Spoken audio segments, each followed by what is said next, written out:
दोस्तों, आप सभी ने कभी न कभी तो गरुड़ पुराण के बारे में सुना ही होगा। गरुड़ पुराण भगवान विष्णु को समर्पित है और उनके ज्ञान और भक्ति का अध्ययन है। हिंदू धर्म में सबसे प्रसिद्ध धार्मिक ग्रंथों में से एक गरुड़ पुराण है। 18 पुराणों में से एक, यह सबसे महत्वपूर्ण में से एक माना जाता है। गरुड़ पुराण में मनुष्य के जीवन के बारे में कई बातें बताई गई हैं। स्वर्ग, नरक, पाप और पुण्य सभी गरुड़ पुराण में शामिल नहीं हैं।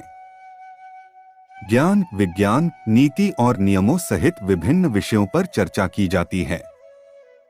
गरुड़ पुराण में दो रहस्य छिपे हुए हैं, मृत्यु का रहस्य और जीवन का रहस्य। गरुड़ पुराण में अनेक प्रकार की शिक्षाएं हैं। गरुड़ पुराण में मृत्यु को पूर्व और मृत्यु के बाद दोनों अवस्थाओं में वर्णित किया गया है। पुराण को अक्सर जीवित मनुष्यों द्वारा पढ़ने के लिए अनुपयुक्त कहा जाता है। इसके अलावा अधिकांश लोगों को यह भय दिया गया है कि यदि वे इस पुराण को पढ़ेंगे या अपने पास रखेंगे तो उनके जीवन में हमेशा अशुभ घटनाएं घटेंगी। लेकिन अगर आप मेरी माने तो यह सच नहीं है, क्योंकि मैं आपको गरुड़ पुराण के बारे में एक बहुत ही महत्वपूर्ण रहस्य बताने जा रहा हूं और इस रहस्य को जानने के बाद आप इसे पढ़ने से डरेंगे नहीं। जैसा कि गरुड़ पुराण में वर्णित है, भगवान विष्णु अपने वाहन गरुड़ के साथ बातचीत कर रहे थे। जब परिवार के किसी सदस्य की मृत्यु हो जाती है या जब कोई व्यक्ति उनकी मृत्युशैया पर होता है तो अक्सर गरुड़ पुराण का पाठ किया जाता है और यह सब देखकर भय का आभास होता है कि उनकी मृत्युशैया पर व्यक्ति गरुड़ पुराण है। गरुड़ पुराण के प्रारंभ में इसके पाठ का महात्म्य बताया गया है, इसलिए न तो इसका पाठ किया जा सकता है और न ही इसे अपने पास रखा जा सकता है। इस पवित्र पुराण का पाठ करने से जीव ज्ञान, यश, रूप, लक्ष्मी, विजय और आरोग्य प्राप्त करता है। इसका नियमित रूप से पाठ करने या सुनने से सब कुछ जानने और अंत में स्वर्ग की प्राप्ति होती है।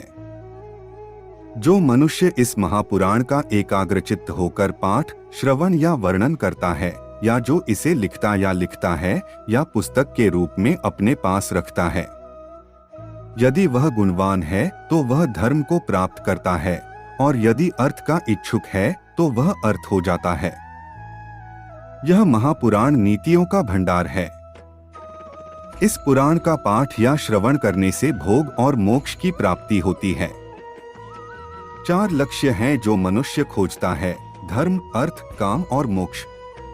एक महापुराण इनमें से प्रत्येक खोज को पूरा करता है।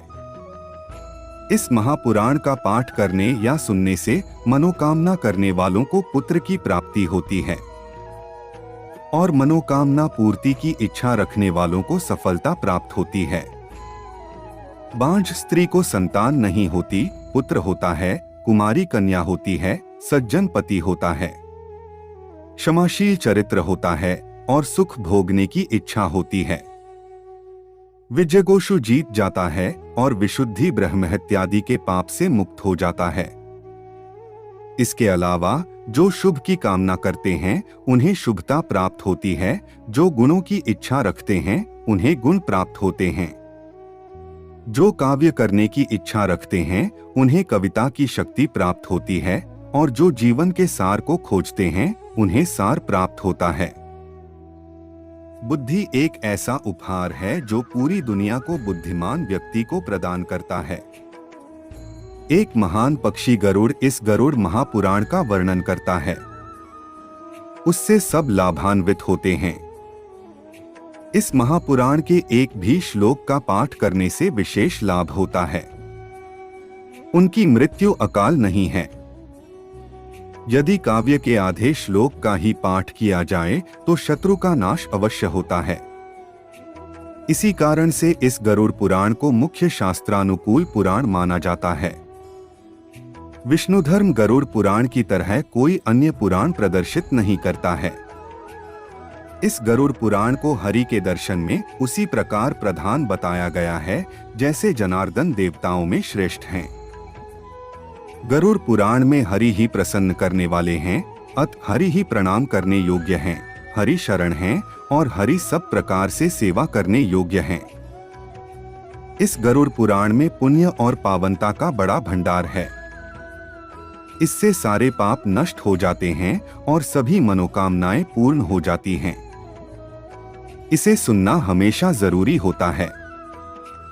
जो इस महापुराण का श्रवण या पाठ करते हैं वे निष्पाप हो जाते हैं और यमराज की घोर यातनाओं को तोड़कर स्वर्ग को प्राप्त होते हैं।